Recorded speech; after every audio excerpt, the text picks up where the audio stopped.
And a very warm welcome to day 2 of week 3, our second day playing with Crew, this time continuing, doing some building and exploring the Crew framework. To quickly recap what we did last time, we learned about an agent, the agent being the smallest autonomous unit. It has an LLM associated with it. It doesn't actually need to. You can have an agent without an LLM, but they typically do. It has a role, a goal, a backstory, and it also has memory and tools. Not that we've looked at either of them just yet. And then a task. This is the concept which doesn't have an analog in OpenAI Agents SDK. A task is an assignment to be carried out with a description, expected output, perhaps an output file, and it's assigned to an agent. And then a crew, which is a team of agents and tasks together assigned to those agents, and they can run sequentially or hierarchically, in which case you'd have to assign a manager LLM to figure out which task is assigned to which agent. So that's the overall structure of Crew, which now should be pretty familiar to you. And you'll remember that there are 5 steps that we went through when we set up our first Crew project. First of all, we created a project. We did Crew AI create Crew, my project, or we did debate, but it could be whatever we want, and it will set up that whole file system structure for us. We then go into source and the name of the project and then config. And that is where we find the YAML files, which we can call them whatever we want. But by default, there are 2 there, one for the agents, one for the tasks, and we fill them in with the details. We then go to the crew.py module in our source project folder, and we create the agents, the tasks, and the crew using the functions that are already set up there for us and using the decorators. And we reference the YAML config. Although we don't need to, we could actually manually pass in those fields when we create each of those objects. But the config file makes that easy for us and keeps some of this prompting text separate from our code, which is a nice separation. Then fourth, we update the main.py module to set the config, to set up the run parameters that we did when we specify the inputs, the fact in our case that the topic of debate, the motion was, as it happens, about AI regulation, and then we can run. And the way we run is we type crew AI run from within the project folder, which behind the scenes does a UV run, and then it's off to the races with our Crew framework. Okay, so we're going to go a little bit deeper in 2 ways, and we're going to set up another project today. And one of those ways is with tools, something that we're very familiar with already, equipping agents with capabilities. We will see how to do that Crew AI style. And then the other one is about context, and this is how you tell Crew what information is to be passed from one task to another. So these are the 2 extra details we're going to get into today when we build our second Crew. And let's go and do that right now. So just before we go into Crew, there's another of these APIs that I need you to sign up for, but you'll be pleased to hear it's another free one. And this is going to be quite a contrast with our experience with OpenAI Agents SDK. We're going to use something called SERPA, which is a fast way to run Google queries from code. It's an API to run lightning fast Google search at an unbeatable price. And indeed, it is unbeatable. So you go to serpa.dev and you sign up by pressing that button there. And I've already done so. And so I can sign in with my account. And here I am. And the thing is that you get 2,500 free credits, which is more than enough for this course. And this will allow us to do plenty of searches quite happily indeed. And you will go to API key, which I won't do now, you will get my API key, but you go there to create your API key, and as usual, copy it into your clipboard, because that is something that you will need for your .env file. And in your .env file, you should have entered that in as serpa underscore API underscore key. Cursor will actually prompt you for that if you start typing it. Serpa API key. And if you're interested, SERP, where that comes from, SERP stands for Search Engine Results Page, which is the common name for these kinds of services. And there is another one that's called something similar to SERPA. So be sure that you use SERPA API key, not, I think there's one called SERP API or something, which is different. So be sure to have the right key there. Okay, so with that, we are still in the debate folder. We will close that. Here we are in our crew folder in Cursor for week 3, and we are going to go into bringing up a new terminal. It's still got what we had before. Let's clear this. Let's exit that. Let's start a fresh terminal. Here it is. We're going to go into the third folder, crew, and it's time for us again to create a new project. Do you remember how to create a crew project? Well, here you do it. It's crew AI, create, crew again, as opposed to a flow, which is different. And then we're going to make one that's called financial researcher, somewhat inspired by the default one that's already there. Let's have a financial researcher. Let's create that right now.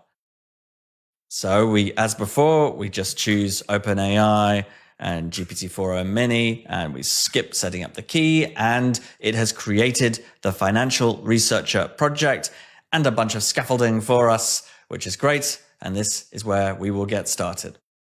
Okay, so let's close the terminal, come into financial researcher. You know the deal now. There is a source folder. It has a config. And that is where we want to begin. We want to begin by looking at our agents. So this is the agents. And we are, in fact, we're going to have a researcher agent. And we're going to make this a bit shorter and just have an analyst agent, a researcher agent and an analyst agent. So what are they going to do? So this time I'm going to simply copy and paste a whole new section here and talk it through with you.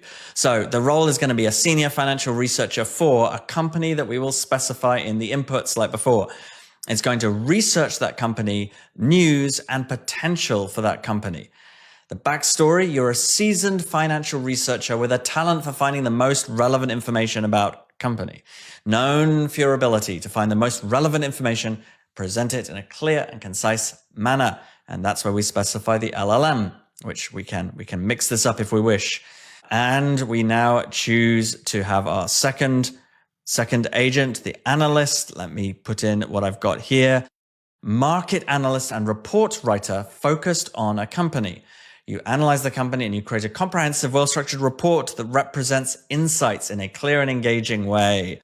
Meticulous, skilled analyst with a background in financial analysis and company research, a talent, etc., etc.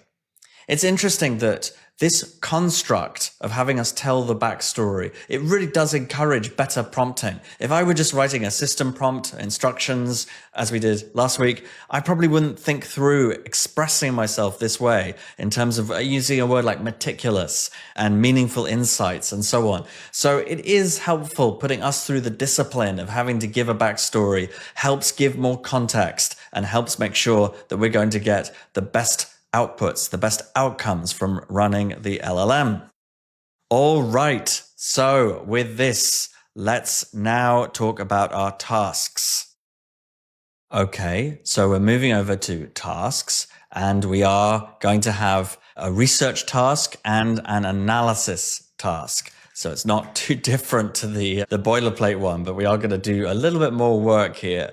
So for the research task, going to really spell out what it is that we want this task to involve.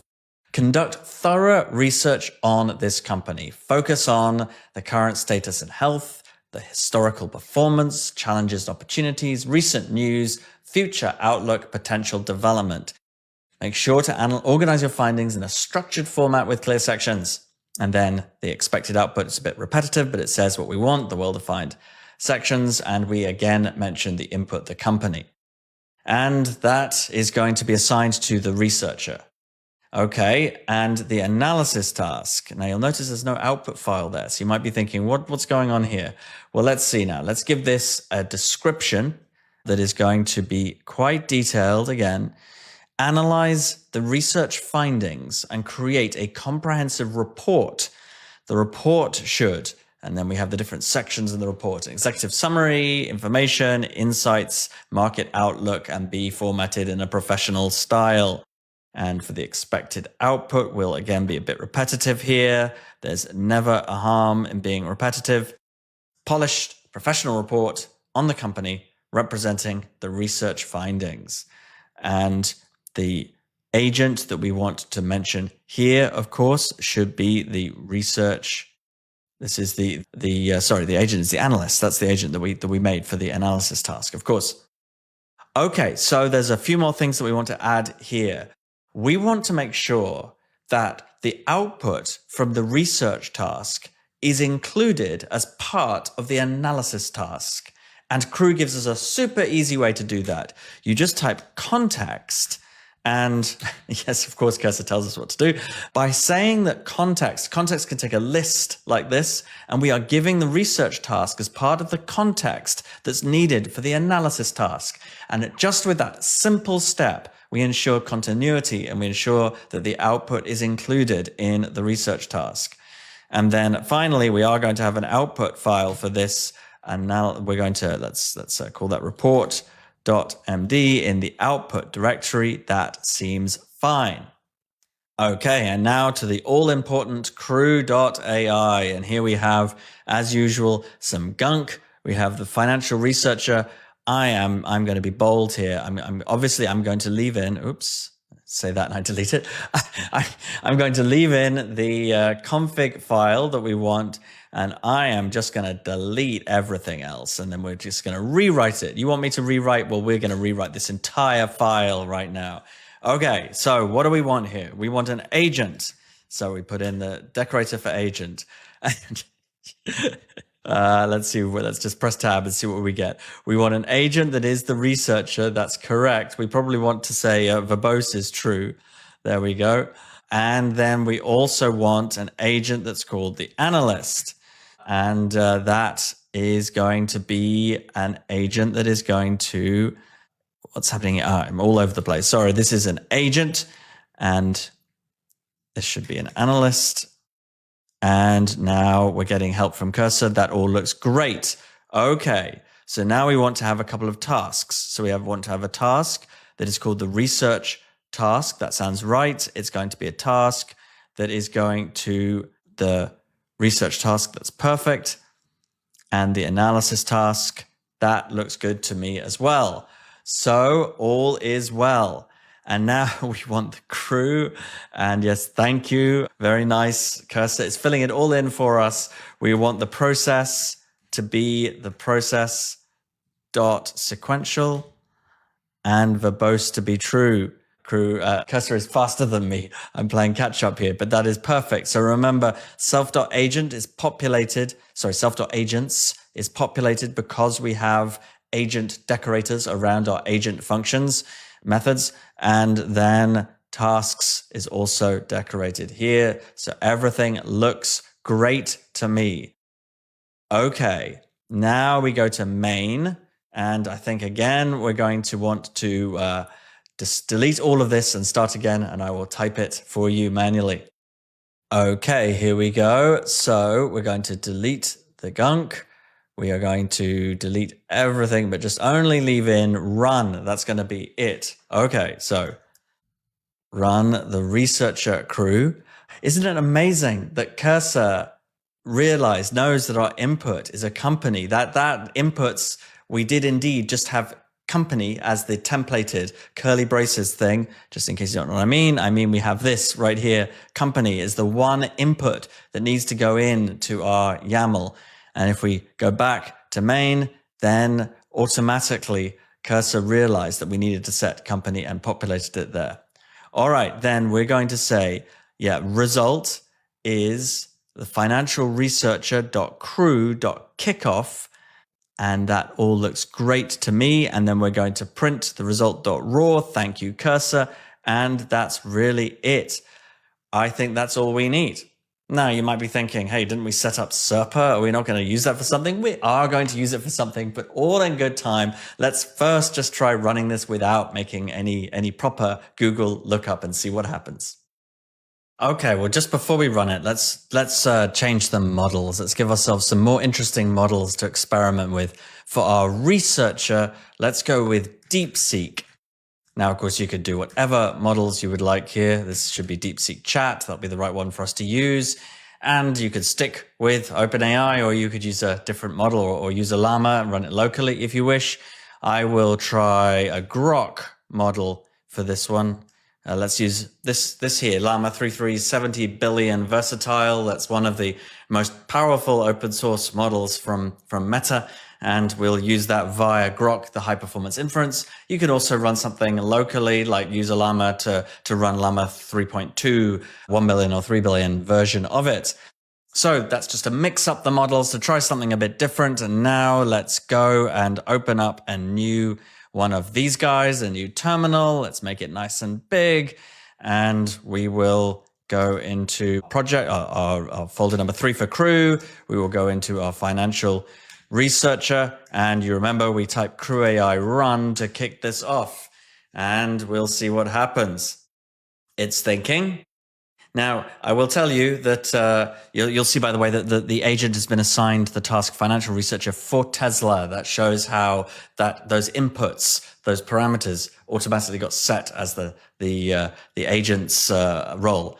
Now, I'll tell you that the DeepSeek takes its time over this. It takes a good 30 seconds, I guess, because it's producing quite comprehensive research as part of this. So we will allow it to do its thing. Maybe next time we should have them both be Grok so that it's nice and fast. But it's going through. We've gone off to DeepSeek AI's servers, where it is the 671 billion parameter model is busy at work. And once it's finished, we're then going to flip across to our other agent, and our other agent will use Grok running in the cloud, a 70 billion meta model. And then we should get our financial report on Tesla at the end of it. Here it is. Grok was so quick, we didn't even see it. There's the Grok taking the task and completing it. Here is the result, our financial report on Tesla. It all looks great. Wasn't that easy? And of course, the key point for us to have focused on here is that this second agent that did the summary of the research report on Tesla was taking advantage of the output from the first agent because that was included in its context. And that's how it was able to give what it gave. And you'll note, if we look into this, that it's as of October 2023. And that's a bit disappointing because that's clearly not right now. Key financial metrics, Q3 2023. And yeah, we're not super happy about that. And that is, of course, because we're relying on the context, on the knowledge cutoff from DeepSeek that did our research. And DeepSeek didn't have more, was last trained back in 2023 and doesn't have more recent information, which is unfortunate, but something that we can now fix. So the way we're going to fix it is by adding in a tool, which is the big plan for this week. And it's going to be quite easy. So we do that by going back. Let's close this and go back to the crew.py module, which is where we define our crew. And we are going to add another import here. We're going to import from crew AI tools. And yeah, there's not going to be much of a job for us in the not too distant future. So yes, indeed, clever old cursor knows that we want the SERPA dev tool here, which is indeed what we want, which is a tool from Crew AI that's able to do Google lookups using our serpa.dev account. And so you need to put your SERPA API key into the .env file. But now is the challenging, the difficult task of giving the researcher the ability to use that tool. That's what we want to do. And the way we're going to do that is we're going to say that. And we only want our researcher tool to have it. So it's not difficult at all. It is really rather easy. We simply create an instance of the SERPA dev tool and we pass that in this tools list right here. That's all it will take. I save that, and we should be good to go. Maybe we'll go back to models though and pick a different model. Let me see. We're going to go back to agents, and why don't we just use OpenAI GPT-4o Mini so that we have a faster time of it. Okay, let's give this a shot. Let's bring up our terminal. Let's exit that one actually. Let's just start again. I could have typed clear. We go into the third directory, into crew. We go into our financial researcher directory. And now we type crew AI run. And we're hoping now that it's going to go and look up, using that tool, it's going to look up Google about Tesla and we're going to get some information. Financial researcher in progress. There's something happening here. There's lots happening. Search the internet with SERPA. You can see it's doing its stuff. Plenty of searches happening. Tesla latest news today. I see 2025 appearing in the search results. This is promising. This is good news, but we'll soon see. So the researcher is still working. It's now on the report writer. We're now talking to Grok. And here is the summary. Here is the report. And it's great to see we do indeed have a report as of early 2025. And we've got the most recent news from Tesla. Hasn't done as brilliantly as usual in the last month or so, in the last few weeks, including it's definitely got relevant recent information in this report. And it is, of course, a clear and accurate report. And, it's fantastic to see this stuff. And I guess the usual things for you to appreciate, one is that this is actually a high quality output. This is something that would genuinely, legitimately be useful if you spent about 10 minutes, 15 minutes yourself searching the internet, doing some searches, gathering some information, synthesizing it into an email like this. You probably would come up with something quite similar. It's proper work that's been done with a good output. And the other part of this is how easy it was to build this whole infrastructure, thanks to Crew, thanks to just a couple of commands, building this and then writing in plain English in these YAML files, our objectives for our couple of agents and tasks, and then just giving it the tool. It was able to handle all of this. And unlike OpenAI's costs of 2.5 cents per lookup, these costs have been coming out of our free credits. And so this has cost us nothing. Okay, well, I hope you enjoyed that, and I hope you've done it yourself and had a similar outcome. And I will now see you for the wrap up. Well, I hope you enjoyed that and you've tried it yourself and experimented with some different models. If you're using Ollama, experiment with some different free open source models. Try messing around with the instructions and the backstories and see what it takes, what sorts of differences you can make, and try other kinds of quick agent projects that involve using searches. And you're getting more and more familiar with Crew, and I imagine, like me, that you quite enjoy using Crew AI as well. It has a lot to love. All right, next time we're going to take this project a step further, and we're going to experiment with some of the more advanced features of Crew. See you then.